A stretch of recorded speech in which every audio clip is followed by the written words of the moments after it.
பேரும் அல்லும்படி 6 முதல் 60% வரை ஆடி தள்ளுபடியுடன் சூப்பர் சரவணா ஸ்டோர்ஸ், சென்னை, மதுரை, கோவை.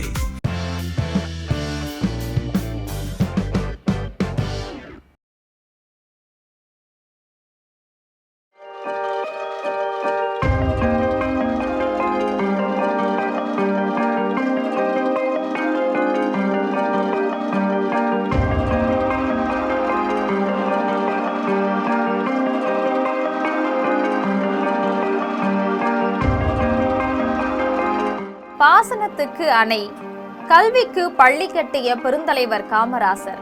அவருக்கு நிகரில்லை எவரும். பெருந்தலைவர், கர்ம வீரர், ஏழை பங்காளர், தமிழ்நாட்டுடைய முன்னாள் முதலமைச்சர் காமராசருடைய 124ஆம் ஆண்டு பிறந்த நாள் இன்னைக்கு நாடு முழுவதும் சிறப்பாக கொண்டாடப்படுது. இந்த நாள்ல அவருடைய வரலாற்றை பற்றி சுருக்கமாக தெரிந்து கொள்ளலாம். 1903ஆம் ஆண்டு ஜூலை 15ஆம் நாள் அன்றைய ராமநாதபுரம் மாவட்டத்துடைய ஒரு பகுதியான விருதுப்பட்டியில, அதாவது இன்றைய விருதுநகர்ல, குமாரசாமி நாடார், சிவகாமி அம்மாள் ஆகியோருக்கு மகனாக பிறந்தவர் தான் காமராசர். பெற்றோர் இவருக்கு தங்களுடைய குலதெய்வத்தின் பெயரான காமாட்சி அப்படிங்கிற பெயரை இட்டாங்க. அப்போ ராசானும் கூப்பிட்டாங்க. இந்த 2 பெயர்களுடைய இணைப்பு தான் அதன் பிறகு காமராசா அப்படின்னு மாறுச்சு. சின்ன வயசுலேயே தந்தையை இழந்த காமராசர் தன்னுடைய 12வது வயதுல பள்ளி படிப்பை விட்டுட்டு தன்னுடைய தாய்மாமன் நடத்தின ஒரு துணிக்கடையில வேலைக்கு சேர்ந்தார்.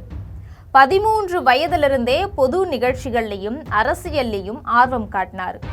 தன்னுடைய மாமனுடைய கடையில பணிபுரிஞ்சப்போ பஞ்சாயத்து கூட்டங்கள் மற்றும் பிற அரசியல் கூட்டங்கள்ல கலந்து கொள்ள தொடங்கினார். அன்னி பெசன்ட் நடத்தின தன்னாட்சி இயக்கத்திலும் பாரதியாருடைய தேசிய பாடல்கள்லையுமே அவருக்கு ஈர்ப்பு ஏற்பட்டுச்சு.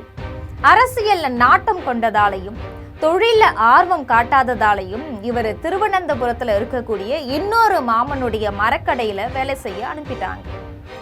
கேரளத்துல இருந்த போதும் அவர் தொடர்ந்து பொது நடவடிக்கைகள்ல பங்கேற்றார். வைக்கம் மகாதேவர் கோவில்ல அனைத்து சாதி மக்களும் நுழைய வேண்டி நடத்தப்பட்ட சத்தியாகிரகத்துல பங்கேற்றார். விருதுநகருக்கு திரும்பி வந்தப்ப இவருக்கு பெண் பார்க்க தாயார் முயற்சி பண்ணப்ப நாட்டுக்கு தொண்டு செய்யறதுக்காக திருமணம் செய்ய முடியாது எடுக்கப்பட்டார். சத்தியமூர்த்தி பொது செயலாளராக பணியாற்றினார். 2ஆம் உலக போரப்போ நேச நாடுகளுக்கு நிதியளிக்க ஆங்கிலேய ஆளுநர் நன்கொடைகளை சேகரித்தார். அதை எதிர்த்து பேசியதற்காக காமராசரை கைது செஞ்சு வேலூர் சிறையில அடைச்சாங்க. சிறையில இருக்கும் போதே 1941 வருடம் விருதுநகர் நகராட்சி தலைவராக தேர்ந்தெடுக்கப்பட்டார். 9 மாதங்களுக்கு பிறகு விடுதலையானதும் நேரா போய் பதவியேற்றதும் உடனடியாக பதவியை விட்டும் விலகினார். பதவிக்கு நேர்மையாக முழுமையாக கடமையாற்ற முடியாத நிலையில அதுல ஒட்டிட்டு இருக்கிறது தப்பு அப்படிங்கிறது அவருடைய கொள்கையா இருந்துச்சு. காமராசர் விடுதலை போராட்ட நடவடிக்கைகளுக்காக ஆங்கிலேயர் ஆட்சியில மொத்தம் 8 ஆண்டுகள் சிறையில் இருந்தார்.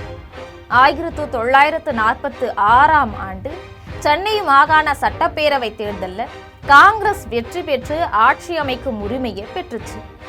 பிரகாசம் முதலமைச்சரா நியமிக்கப்பட்டார். ஆனா கொஞ்ச காலத்திலேயே காமராசர் கூட ஏற்பட்ட கருத்து மோதல் காரணமா அவர் மாற்றப்பட்டு ஓமந்தூர் ராமசாமி ரெட்டியார் முதலமைச்சரா நியமிக்கப்பட்டார். அதன் பிறகு ராமசாமி மாற்றப்பட்டு 1949 குமாரசாமி ராஜா முதலமைச்சராக ஆக்கப்பட்டார். அந்த காலகட்டத்துல காங்கிரஸ் கட்சியுடைய தலைவராக காமராசர் கட்சி விவகாரங்கள்ல கணிசமான ஆதிக்கம் செலுத்தக்கூடிய செல்வாக்கு பெற்றிருந்தார்.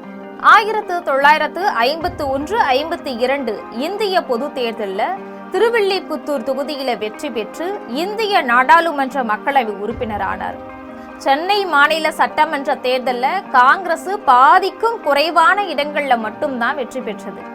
தனிப்பெரும் கட்சியாக உருவெடுத்தாலும் அறுதி பெரும்பான்மை இல்லாததால ஆட்சி அமைக்க காமராசர் விரும்பல. ஆனா காங்கிரசுடைய மத்திய குழு ஆட்சி அமைக்க ஆர்வமா இருந்துச்சு. இந்தியாவுடைய கவர்னர் ஜெனரலாக பதவி வகித்த ராஜகோபாலாச்சாரி தான் தலைமை தாங்க சரியானவர் அப்படின்னு முடிவு செய்யப்பட்டுச்சு. அதன்படி ராஜகோபாலாச்சாரி ஆட்சி அமைத்தார். காங்கிரஸ் 12 வருஷங்களுக்கு பிறகு கட்சியுடைய மாநில தலைவர் பதவியிலிருந்து விலகினார். ராஜகோபாலாச்சாரியுடன் பணியாற்றக்கூடிய ஒருவரை தலைவராக தேர்ந்தெடுக்க வேண்டும் அப்படின்னு பரிந்துரை பண்ணார். அதையடுத்து சுப்பராயன் தலைவராக தேர்ந்தெடுக்கப்பட்டார். ஆனா 1953ஆம் ஆண்டுல காமராசர் மறுபடியும் தலைவரா பொறுப்பேற்றார்.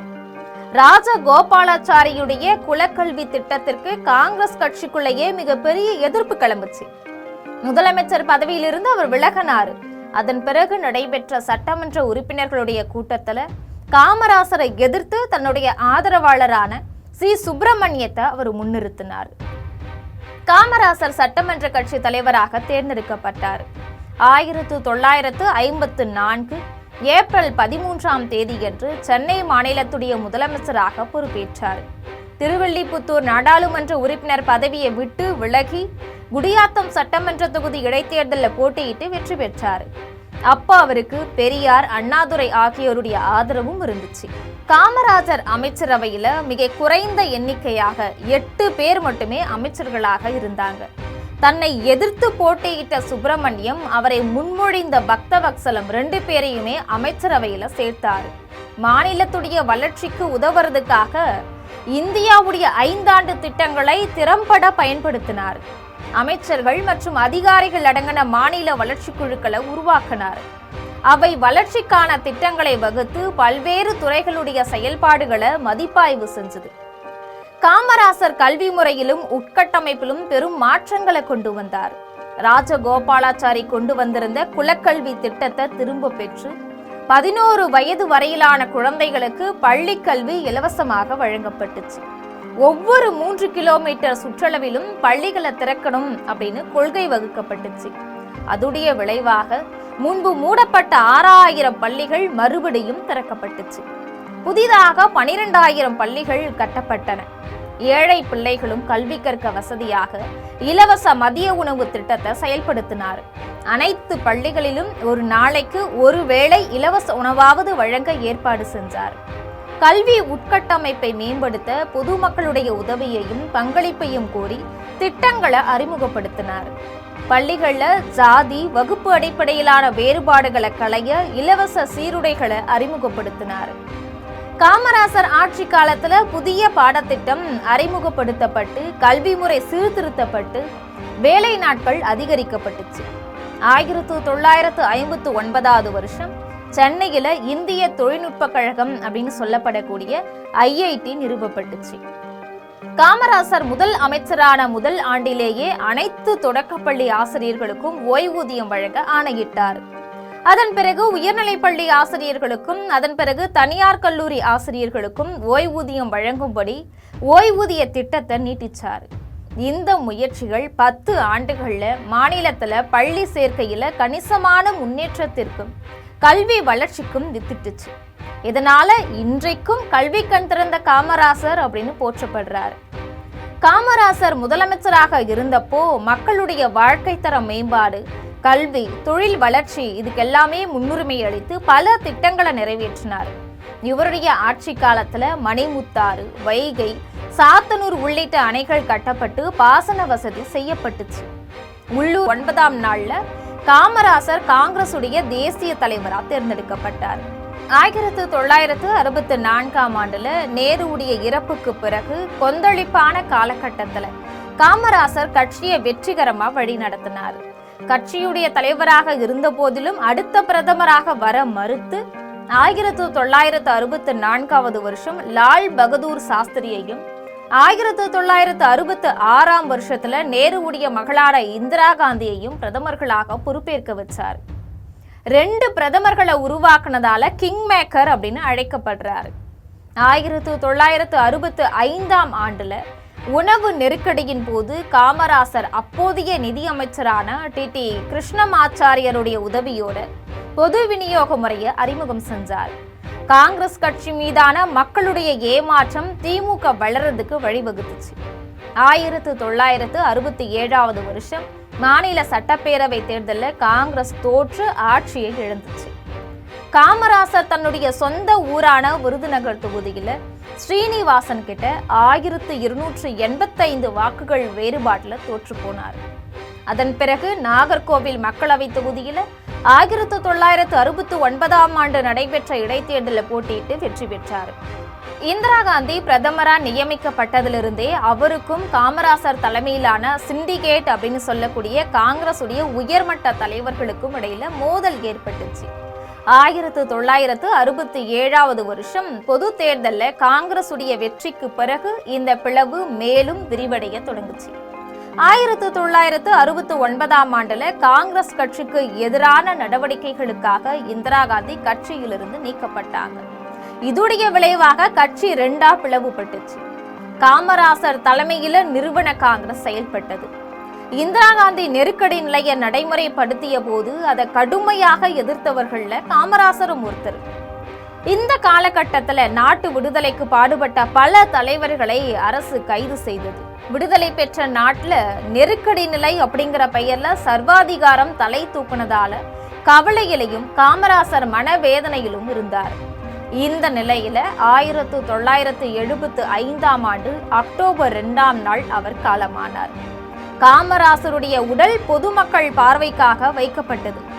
மறுநாள் காந்தி மண்டபத்துக்கு ஊர்வலமாக எடுத்து செல்லப்பட்டு முழு அரசு மரியாதையுடன் எரியூட்டப்பட்டுச்சு. காமராசரை சிறப்பிக்கக்கூடிய வகையில சென்னையில காமராசர் நினைவிடம் இருக்கு. சென்னையில அவர் வாழ்ந்த இல்லம் நினைவில்லமாக்கப்பட்டுச்சு. விருதுநகர்ல இருக்கக்கூடிய அவர் வீடும் நினைவில்லமா இருக்கு. கன்னியாகுமரி கடற்கரையில காந்தி மண்டபத்துக்கு பக்கத்துல காமராசருக்கும் மணிமண்டபம் கட்டப்பட்டிருக்கு. காமராசர் எளிமைக்கும் நேர்மைக்கும் பெயர் பெற்றவர். காந்திய கொள்கைகளை பின்பற்றினார். எப்பவும் எளிமையான பருத்தி சட்டையும் வேட்டையும் அணிந்திருந்தார். இதனால இவரை மக்கள் அன்போடு கருப்பு காந்தி அப்படின்னு அழைச்சாங்க. எளிய உணவுகளையே உண்டார். அரசுடைய சிறப்பு சலுகைகளை பெற மறுத்தார். ஆட்சியில குடும்பத்தினருடைய தலையீடு இருக்கக்கூடாது அப்படிங்கிறதுக்காக தான் முதலமைச்சர் பதவியில இருந்த காலத்துல சென்னையில் உள்ள வாடகை வீட்டுக்கும் தன் தாயையோ தங்கை குடும்பத்தினரையோ வர்றதுக்கு விடல. அவர் இறக்கும் போது சில புத்தகங்களும் 130 ரூபாய் பணமும் 2 ஜோடி செருப்புகளும் 4 சட்டைகளும் வேட்டிகளும் மட்டுமே அவருடைய சொத்துக்களாய் இருந்துச்சு. எந்த ஒரு இலக்கையும் சரியான வழிமுறையின் மூலம் அடைய முடியும் அப்படிங்கிற நம்பின இவரை கர்ம வீரர் அப்படின்னும் பெருந்தலைவர் அப்படின்னும் அழைக்கிறோம். காமராசருடைய மறைவுக்கு பிறகு 1976 ஆண்டுல இந்திய அரசு பாரத ரத்னா வழங்கி சிறப்பு செய்தது. 2004 ஆண்டுல இந்திய அரசாங்கம் காமராசருடைய 100ஆண்டு விழாவை குறிக்கும் வகையில 100 ரூபாய் 5 ரூபாய் மதிப்புள்ள சிறப்பு நினைவு நாணயங்களை வெளியிட்டுச்சு. மதுரை பல்கலைக்கழகம், சென்னை வானூர்தி நிலையத்துடைய உள்நாட்டு முனையம், எண்ணூர் துறைமுகம் ஆகியவற்றுக்கு காமராசருடைய பெயர் சூட்டப்பட்டிருக்கு.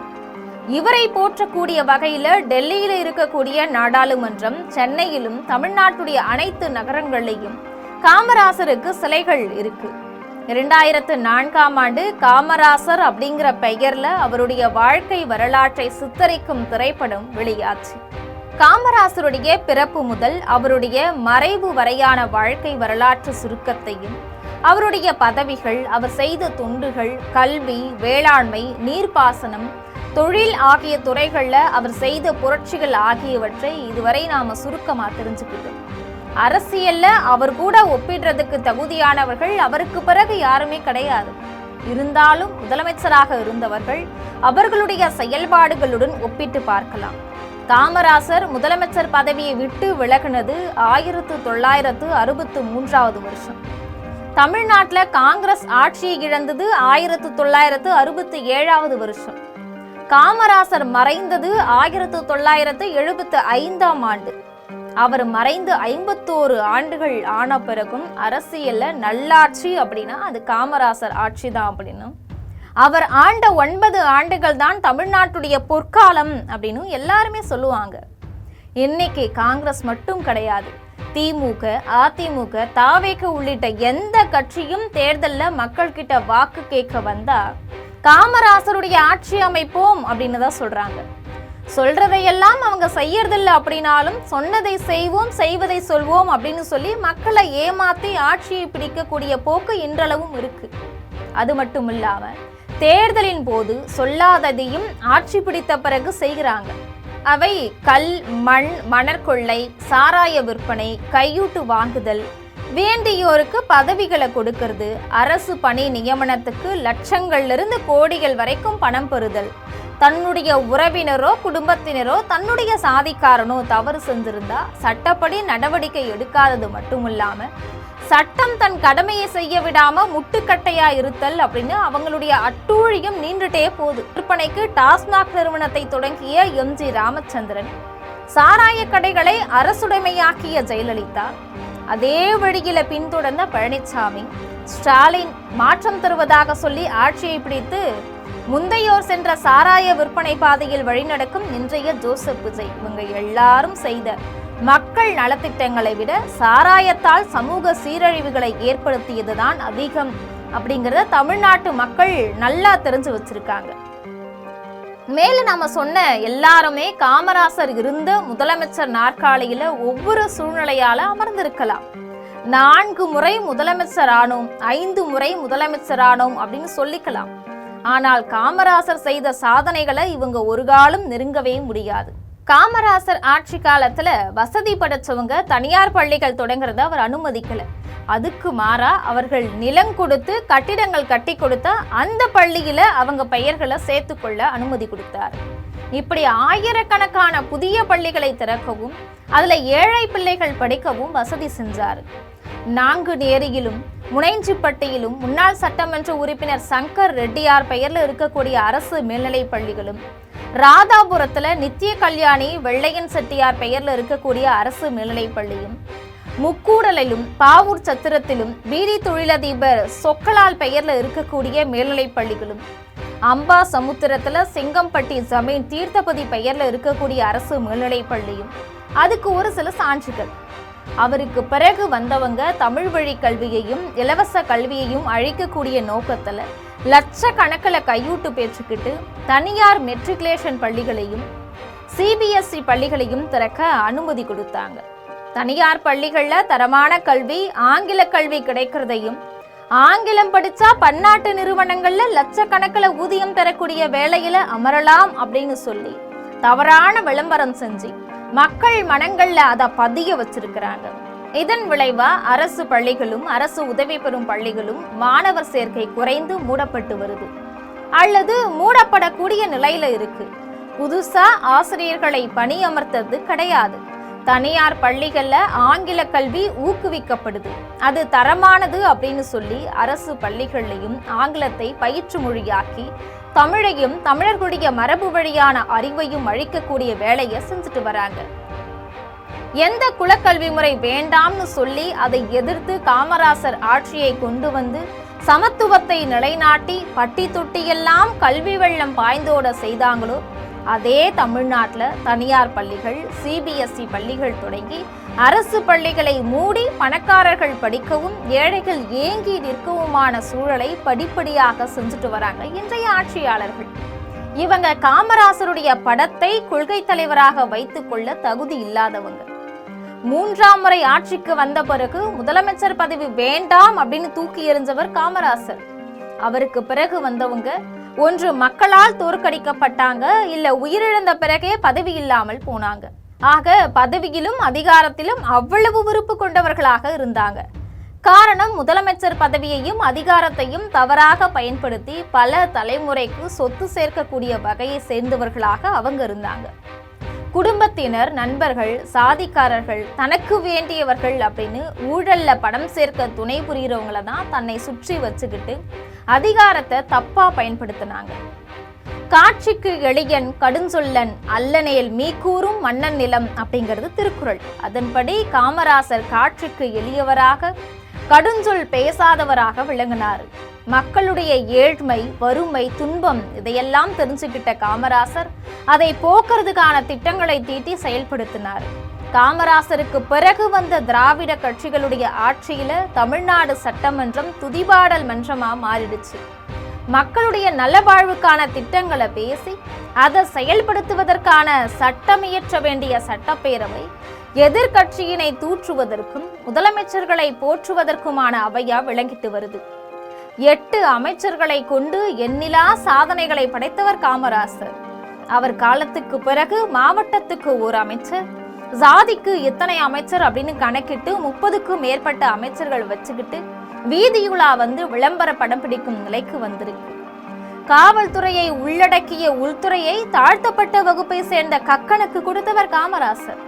ஒரு காலத்துல கோவிலுக்குள்ள போக அனுமதிக்கப்படாத தாழ்த்தப்பட்ட வகுப்பை சேர்ந்த பரமேஸ்வரன் அப்படிங்கிறவரை இந்து அறநிலையத்துறை அமைச்சராக நியமனம் செஞ்சு அவர் போகக்கூடிய கோவில்கள்ல எல்லாம் பூரண கும்ப மரியாதை அளிக்க செஞ்சு சமூக புரட்சி செய்தவர் காமராசர். காமராசர் காலத்துக்கு பிறகு சமூக நீதி காவலர்கள் அப்படின்னு பேசி ஆட்சிக்கு வந்தவங்க யாருமே ஆதி திராவிட நலத்துறையை தவிர வேறு ஒரு துறையையும் தாழ்த்தப்பட்டோருக்கு ஒதுக்குனதே கிடையாது. அப்படிங்கிறது அவங்க சமூக நீதி கிடையாது. அவருக்கு பிறகு வந்தவங்க காலத்துல ஒவ்வொன்றாக அறிமுகமாகி அந்த ஊழல் வித்துக்கள் மரமாகி காடாகி வளர்ந்திருக்கு.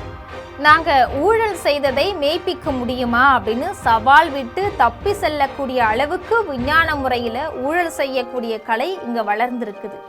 இந்த ஊழலை களை எடுக்க வேண்டும் அப்படின்னா நாட்டின் மீதும் மக்கள் மீதும் பற்று கொண்டவரால தான் முடியும்.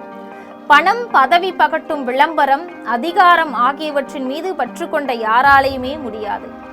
கொள்ளையடிப்பதையே கொள்கையாக கொண்டு எண்ணிலடங்கா ஊழல்களை செய்து அவற்றால மத்திய அரசுடைய வருமான வரித்துறை, சிபிஐ, அமலாக்க இயக்ககம் ஆகியவற்றுடைய பிடியிலும் வழக்கிலும் சிக்குண்டு அச்சப்பட்டு அடிமைகளாக கிடக்கக்கூடிய இந்த கால அரசியல் தலைவர்கள் கிட்ட எளிமை, நேர்மை, உண்மை, திறமை, பொறுமை, பெருமை இவற்றுடைய அடையாளமாக திகழ்ந்து அந்த பெருமிதத்தால நாட்டுடைய தலைமை அமைச்சர்களான நேரு, இந்திரா ஆகியோர் முன் சரிக்கு சமமாக கால் மேல் கால் போட்டு அமர்ந்து தமிழர்கள் கல்வி பெறவும் அதன் பயனாக தலை நிமிரவும் காரணமாக இருந்தவர் பெருந்தலைவர் காமராசர். காமராசர் பாய்த்தது கல்வி வெள்ளம், வயல்கள்ல பாசனத்துக்கான வெள்ளம். அவருக்கு பிறகு வந்தவங்களோ சாராய வெள்ளத்தை மட்டுமே பாய்ச்சுறாங்க. தமிழ்நாட்டை மீட்கவும் வளர்ச்சியடையவும் செய்ய வந்ததாக சொல்லிக் கொண்டவர்களுடைய வாழ்வில எஞ்சுவதோ ஊழல் வெள்ளம் தான். இந்த நிலையில பெருந்தலைவர் காமராசருடைய 124வது பிறந்த நாள்ல அவருடைய புகழை பாடுவதிலும் அவரை போற்றுவதிலும் பெருமை கொள்கிறது ஜெம் தொலைக்காட்சி. நன்றி.